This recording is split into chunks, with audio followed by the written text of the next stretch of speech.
Hello friends, welcome to my channel. मेरी consultations में एक कॉमन क्वेश्चन आ रहा है। उस क्वेश्चन के बारे में हम बहुत ही डिटेल में डिस्कशन करने वाले हैं इन टुडेज़ वीडियो। तो चलिए स्टार्ट करते हैं। तो पहले सिनेरियो की हम बात करते हैं। तो सिनेरियो ये है कि एक लड़का लड़की हैं, उनके नाम हैं Rahul and Isha as always.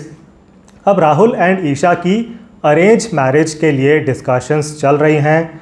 दोनों की अभी फाइनल डिसीजन मेकिंग नहीं हुई है, अभी ये दोनों डिसाइड कर रहे हैं।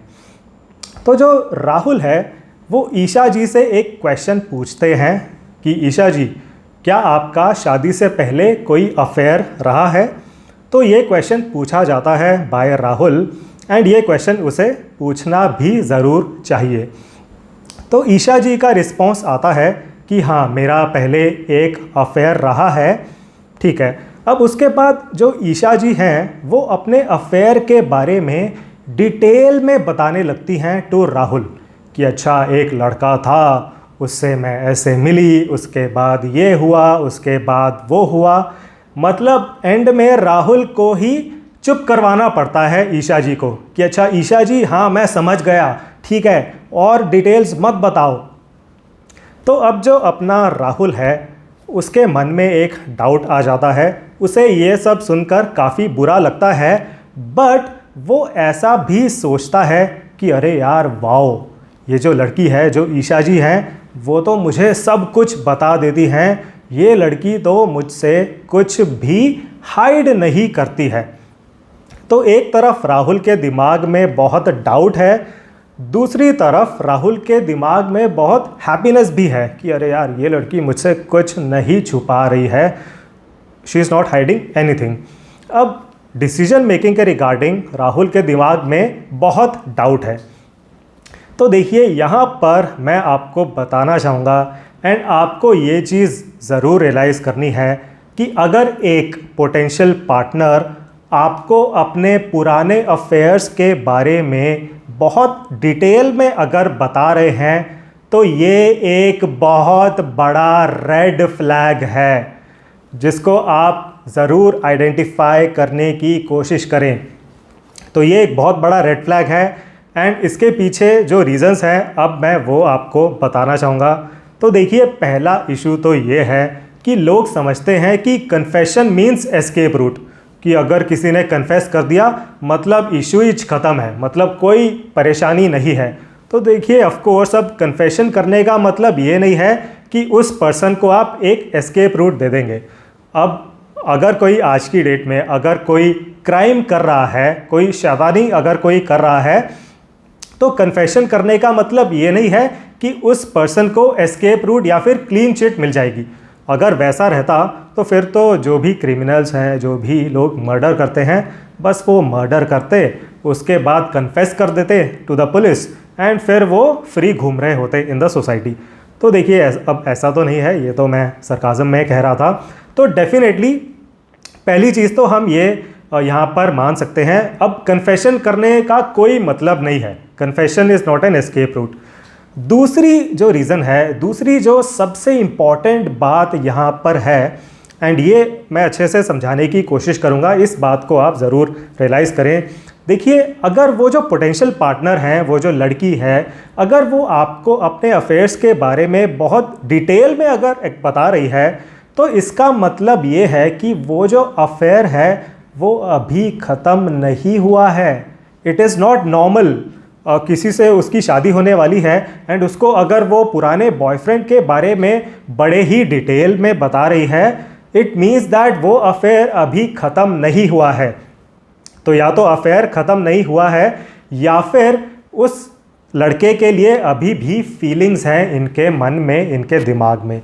तो दोनों केसेस में आपके लिए तो दिस शादी विल बी नरक, योर लाइफ विल बी नरक आफ्टर मैरिज। तो आपके लिए तो दोनों cases are like worst cases. भाई, या तो अफेयर चल रहा होगा, मर गए, दूसरे केस में या फिर मन में फीलिंग्स होंगी टूवर्ड्स दैट पर्सन, अगेन आपके लिए तो रेड फ्लैग ही रेड फ्लैग है यहाँ पर। तो ये जो सिनेरियो है, ये जो रेड फ्लैग है, इसको आप ज़रूर समझें, आइडेंटिफाई करें एंड उसके बेसिस पर अपनी शादी की डिसीजन मेकिंग आप करें। एंड इनफैक्ट अब मैं आपको बताना चाहूँगा, देखिए अगर किसी भी मैट्रिमोनियल डिस्कशन में अगर आपके सामने किसी थर्ड पर्सन की बात शुरू हो जाती है इन अ लॉट ऑफ डिटेल, तो आप उस मैट्रिमोनियल डिस्कशन से चुपचाप कट लें। ये भी बहुत इम्पॉर्टेंट है, बिकॉज अब हो क्या रहा है, अब वो जो लड़का है, जो राहुल है, जब वो मेरे साथ कंसल्टेशन में बात करता है तो मैं ये देख रहा हूँ कि उस लड़के के अंदर एक मेंटल ट्रॉमा रहता है इस बात का। तो वो बताता है कि डियर सर, मैंने तो इस लड़की से शादी करने का प्लान कर रखा था, बट वो तो किसी और की ही बात करे जा रही थी। तो इन डिस्कशंस में आपको अपना मेंटल टॉर्चर नहीं करवाना है। जैसे ही आपको लगे कि अरे यार ये तो किसी और लड़के की ही बात करना शुरू कर चुकी है, तो बस आप चुपचाप कट लें।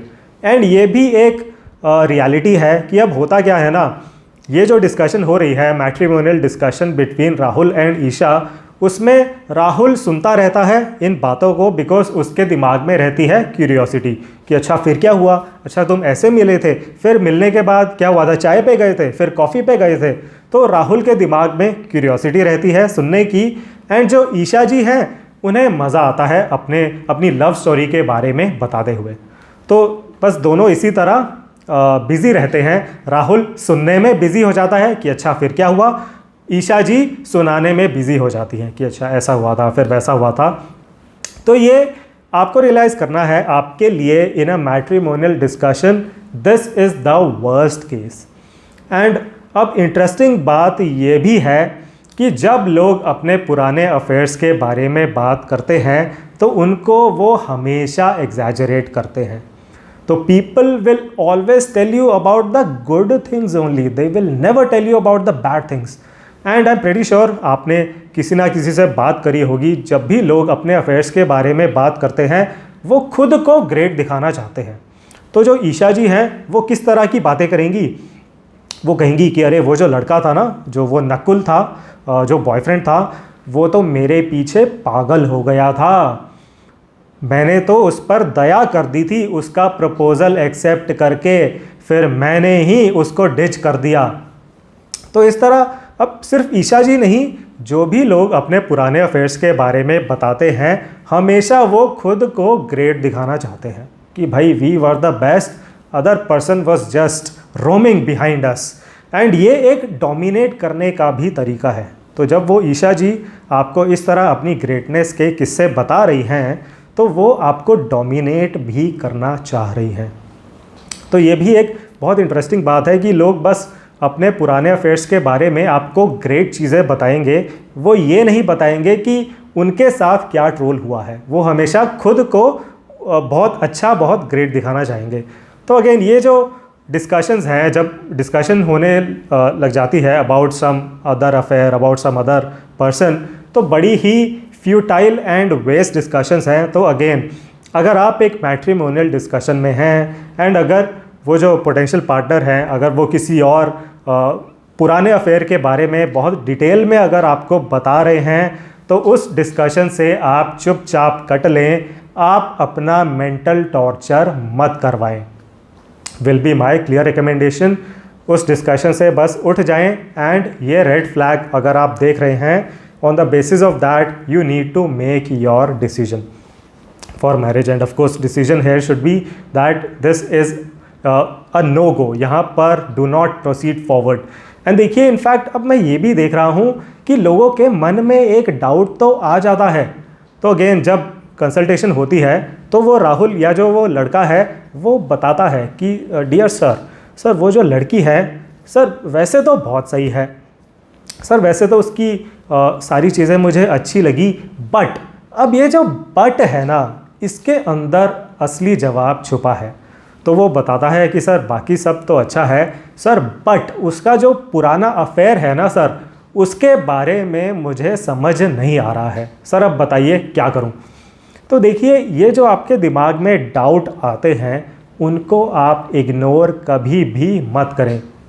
हमेशा अपने वाइब्स को, इंस्टिंक्ट्स को आप ट्रस्ट करें, बिकॉज जब आपके अंदर वो डाउट आ रहा है तो आपकी बॉडी आपको बताना चाह रही है, आपका दिमाग आपको बताना चाह रहा है कि डियर राहुल भाई डू नॉट प्रोसीड, यहाँ पर जस्ट स्टॉप, थांबा। भाई डाउट अगर आ रहा है during spouse selection, during partner selection, तो do not proceed forward will be my clear recommendation. तो अपने बाकी वीडियोस में भी मैं हमेशा ये बात ज़रूर करता हूँ कि अपने वाइब्स को, इंस्टिंक्ट्स को आप ज़रूर ट्रस्ट करें as a thumb rule, specially during partner and spouse selection. ये थंब रूल आपको ज़रूर फॉलो करना है। एंड इस केस में भी आपकी बॉडी आपको बता देगी कि भाई यहाँ पर ना गड़बड़ लग रही है, डाउट लग रहा है। उस डाउट को आप ज़रूर फॉलो करें, उसको इग्नोर मत करें, उसके बारे में आप सोचें। बिकॉज अब ये भी एक फैक्ट है कि जो बैड मैरिजेस होती हैं they always start with a doubt. तो जो भी लोग आज की डेट में एक बैड मैरिज में फंसे हैं, उनसे अगर आप बात करेंगे तो वो आपको बताएंगे कि भाई शादी से पहले मुझे डाउट हो रहा था, मुझे कुछ गड़बड़ दिखाई दे रही थी, बट मैंने उस रेड फ्लैग को, उस डाउट को, उस मेंटल डाउट को इग्नोर किया and today I am stuck in a bad marriage. Right. तो ये जो आपके अंदर डाउट आते हैं उनको इग्नोर आप मत करें, हमेशा उन पर रिलाई आप करें एंड आप सोचें कि अच्छा ये डाउट हो रहा है, ये इसके पीछे क्या रीज़न है। तो आपके इंस्टिंक्ट्स एंड वाइब्स जो हैं वो आपको एक सही डायरेक्शन दे देते हैं in most of the cases. And definitely partner selection के केस में वाइब्स एंड इंस्टिंक्ट्स को इग्नोर नहीं करना है। तो ये मेरी तरफ से क्लियर सजेशन रहेगा, रिकमेंडेशन रहेगा for all of you. And video ख़त्म करने से पहले एक डिस्क्लेमर भी मैं ज़रूर बताना चाहूँगा। देखिए ये जो वीडियो है it is for boys as well as girls.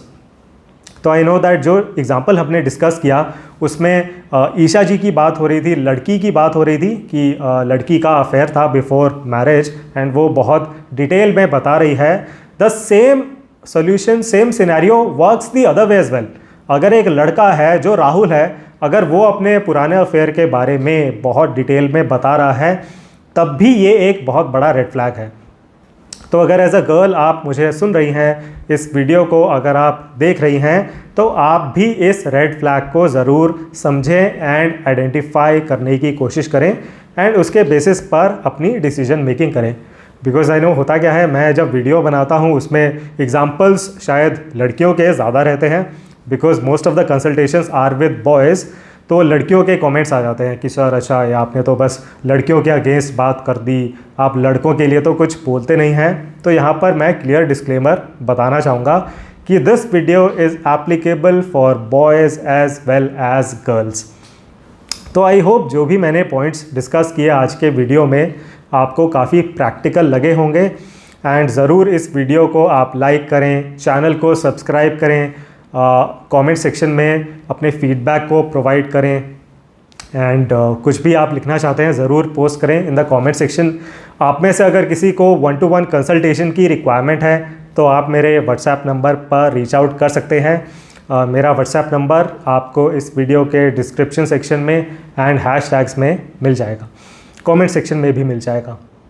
So thank you very much for watching this video. See you in the next one.